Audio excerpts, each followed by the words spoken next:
So I'd started reading the Constitution section by section, and last night I did Article 1, Section 2, and there were a couple things that I didn't finish that I wanted to go over, and I had committed to making this reading the Constitution 5 minutes at a time, and I went to 7 minutes, so that's why I cut short.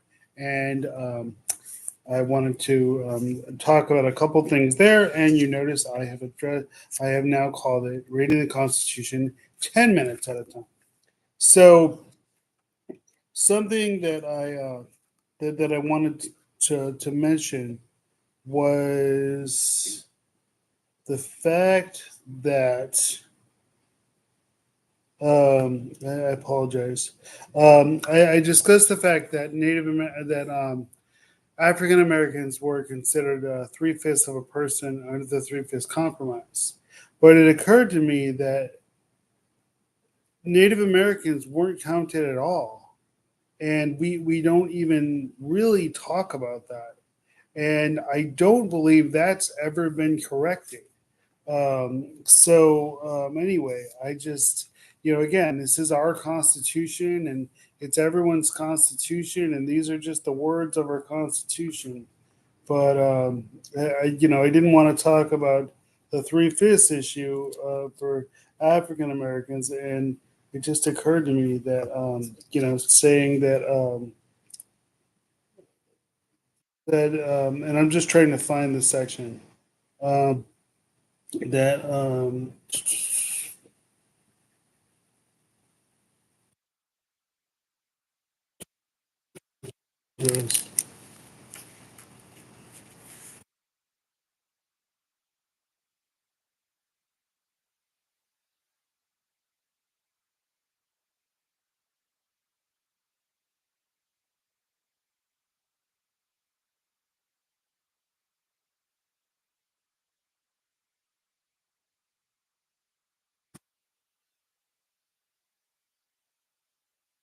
was not sexy, but it's real. Let's see.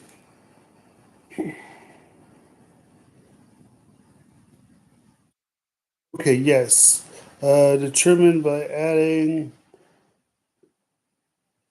the whole number of free persons, including those bound in service for a term of 10 years, and excluding Indians not taxed. So Native Americans weren't taxed, but they also weren't counted. And then the other thing that was discussed was that's what gives us the census. The fact that we count that every 10 years is what gives us the census. So I just found that interesting. So now I will go on to Section 3. The Senate of the United States shall be composed of two senators from each state, chosen by the legislature thereof for 6 years, and each senator shall have one vote. So again, originally the state legislatures chose the senators. The Constitution will be amended later, and the way we vote for them today. But at that time, when we founded the country, they felt that the state legislature should do it, and that's how they did that. So, next section. Immediately after they shall have assembled in in my apologies, in consequence of the first election, they shall be divided as equally as may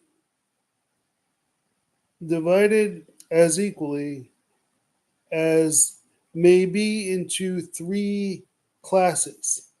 The seats of the senators of the first class shall be vacated at the expiration of the second year. The seats of the second class at the expiration of the fourth year, and the seats of the third class. I apologize. I'm not reading very articulately.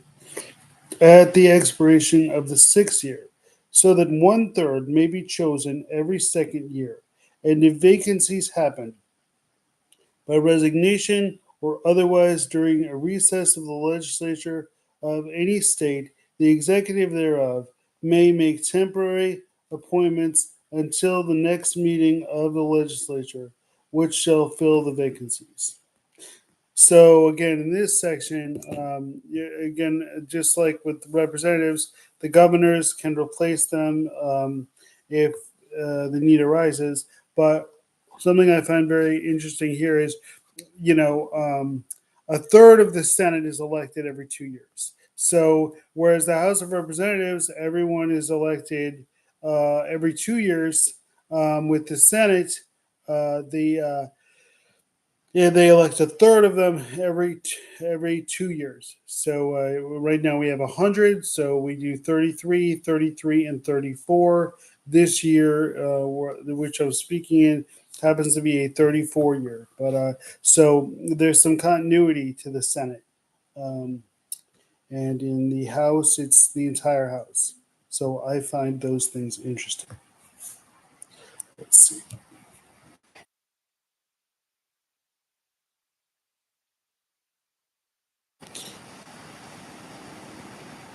No person shall be a senator who shall not have attained the age of 30 years and have been 9 years a citizen of the United States, and who shall not, when elected, be an inhabitant of the state for which he shall be chosen.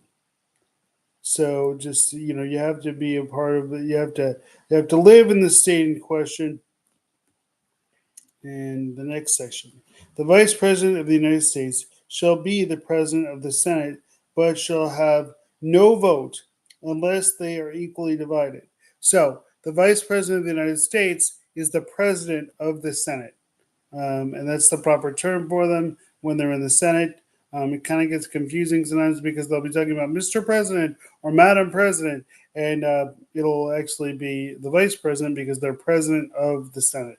So, and then they don't get any vote at all unless they're breaking a tie. So most times the vice president won't go to the Senate, but they do when they have to break a tie. So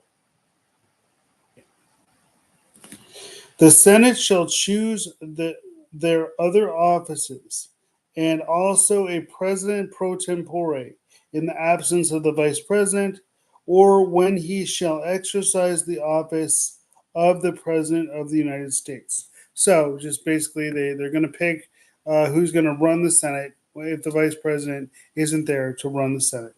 And if I'm oversimplifying, I apologize. Again, everybody, my whole point is everybody read this document yourselves. Don't take my word for it. Just read it yourselves. Okay. The Senate shall have the sole power to try all impeachments. So anytime there's an impeachment, the Senate has the sole power to do it. Okay. When sitting for that purpose, they shall be on oath or affirmation. So when they sit for impeachments, they're on oath or affirmation. I know some of this stuff, you pretend like you understand what it means, but you're like, what does it mean to be on oath or affirmation? Honestly, most people don't really know. They just, oh, yes, they're on oath or affirmation. I understand what that means. Okay, but this is our document. We can all read it, regardless of whether it's our document. And most people don't understand the words. So, everyone, let's just read, okay? Let's see.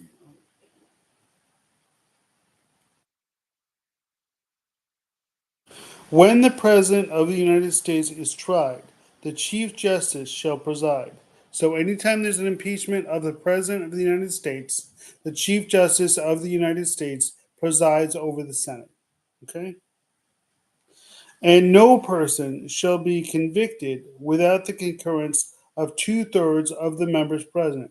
So, when there's an impeachment in the United States Senate, the in order to be convicted, it has to be by 2/3. There was a recent, impeachment, and they weren't convicted by 2/3. And so a lot of people like, even though it was a majority, it wasn't 2/3. So that's why it didn't. They weren't formally impeached. I'm sorry, they were impeached by the House of Representatives, but they were not removed from office by the Senate. Um, let's see. Judgment in cases of impeachment shall not extend further.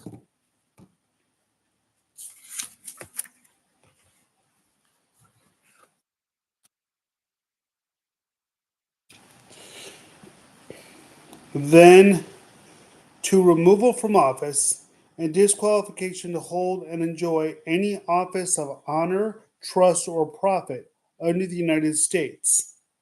But the party convicted shall nevertheless be liable and subject to indictment, trial, judgment, and punishment according to law. So, when there's an impeachment, if the Senate impeaches someone, impeaches the president or whoever the Senate impeaches, um, the penalty shall only be removal from office and disqualification to hold and enjoy any office of honor, trust, or profit under the United States. Okay? But the party convicted shall nevertheless be liable and subject to indictment, trial, judgment, and punishment according to the law. So they can be, that's what it says. Other laws apply. So there was a recent Supreme Court case, but I'm just trying to stick to the text of the Constitution because this is everyone's Constitution. Okay, so that gets us through Section 3. And even though I tried to stay under 10 minutes, I am at 11 minutes and 26 seconds. So I'm trying to keep these short. All right, let's stop. Thank you.